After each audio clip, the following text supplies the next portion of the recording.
नमस्कार दोस्तों। अगर आपसे पूछूं कि इस दुनिया की सबसे रहस्यमयी जगह कौन सी है, तो क्या आप जानते हैं? इसका उत्तर होगा मिस्र। मिस्र के पिरामिड वहाँ के तत्कालीन pharaoh यानी सम्राट लोगों के लिए बनाए गए स्मारक स्थल थे, जिनमें राजाओं के शवों को दफनाकर सुरक्षित रखा गया था। इन शवों को ममी कहा जाता है। इनके शवों के साथ खाद्यान्न, पेय पदार्थ, वस्त्र, गहने, बर्तन, वाद्य यंत्र, जानवर एवं कभी कभी तो सेवक एवं सेविकाओं को भी दफना दिया जाता था। इनका मानना था कि मरने के बाद जिंदगी खत्म नहीं होती, बल्कि यह काल चक्र निरंतर बना रहता है। हमारी इस लोक में, जहाँ पर भगवान हमारी आत्मा को जज करते हैं, जिन लोगों ने अच्छा काम किया है वो हमेशा जिंदा रहते हैं, और इन लोगों का यह मानना था। भारत की तरह मिस्र की सभ्यता भी बहुत पुरानी एवं प्राचीन है। यहाँ के अवशेष यहाँ की गौरव गाथा कहते हैं।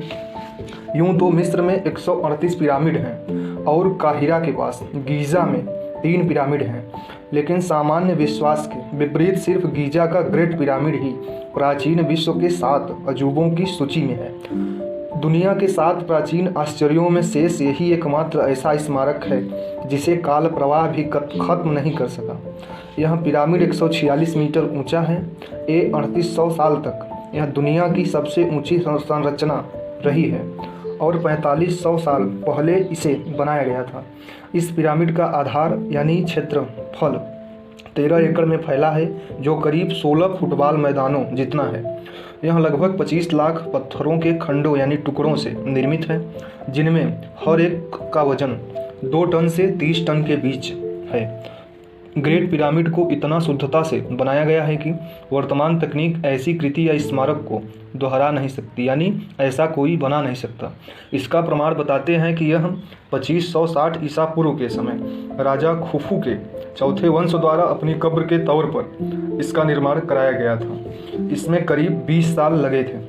मिस्र के इस महान पिरामिड को लेकर अक्सर सवाल उठाए जाते रहे हैं कि बिना मशीनों के, बिना आधुनिक औजारों के मिस्र वासियों ने कैसे इतना विशाल पाषाण खंड यानी पत्थर के टुकड़े को 450 फीट ऊंचाई पर पहुंचाया और इस बृहद परियोजना को महज 20 सालों में पूरा किया।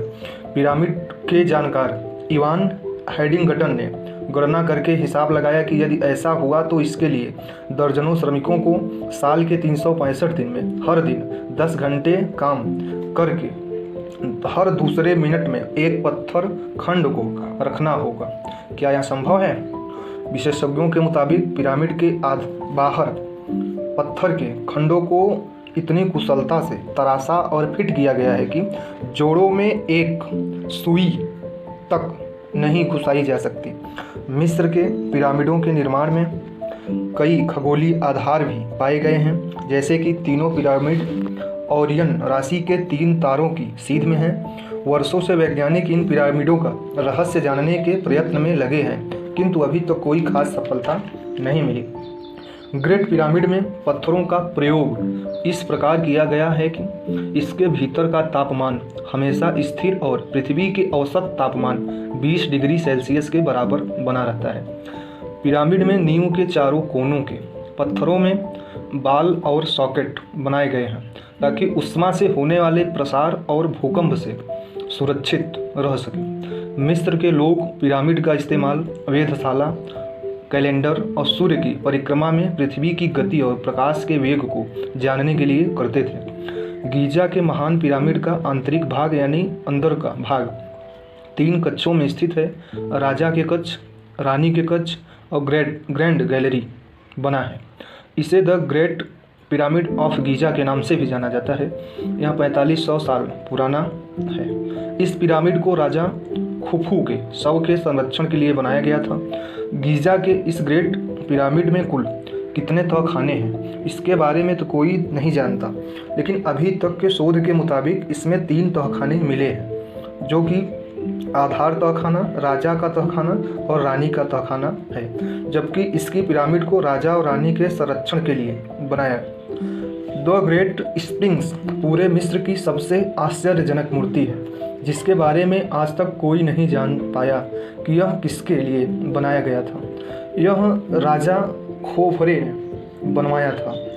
73 मीटर लंबी और 20 मीटर ऊंची इस मूर्ति की सबसे खास बात यह है कि इसे एक ही पत्थर को काट कर बनाया गया था। यह दुनिया की सबसे बड़ी एकल पत्थर की मूर्ति है, जिसे साल 4500 ईसा माने 4500 साल पहले बनाया गया था। ये सोच पाना भी मुश्किल है कि 4500 साल पहले बिना किसी टेक्नोलॉजी और फैसिलिटीज़ के इतने बड़े पिरामिड कैसे बनाए होंगे। उस वक्त इजिप्टियन लोगों के पास ना तो कोई मॉडर्न मशीनरीज थी, ना ही क्रेन थे, न ही आज के औजार थे। गीज़ा का एक तीसरा पिरामिड है, ये तीनों में सबसे छोटा है। इसे मेनकाय का पिरामिड भी कहा जाता है। ये बताया जाता है कि राजा मेनकाय के कब्र के रूप में इसे बनवाया गया था। आमतौर पर यह कहा जाता है कि गीज़ा के पिरामिड गुलामों और कैदियों द्वारा बनाए गए थे, लेकिन नए खोज में ये पता चला कि जिन मजदूरों से ये पिरामिड बनवाया गया था उनको पगार और मजदूरी दिया जाता था। हिस्टोरियन ये मानते हैं कि गीज़ा के ग्रेट पिरामिड का निर्माण 20,000 कुशल कारीगरों द्वारा किया गया था, जिनमें आर्किटेक्ट, इंजीनियर, संरक्षक, राजमिस्त्री, शिल्पकार आदि थे उसमें। फिलहाल इस वीडियो में इतना ही। जानकारी अच्छी लगी तो चैनल को जरूर सब्सक्राइब करें। वीडियो देखने के लिए आप सभी का धन्यवाद।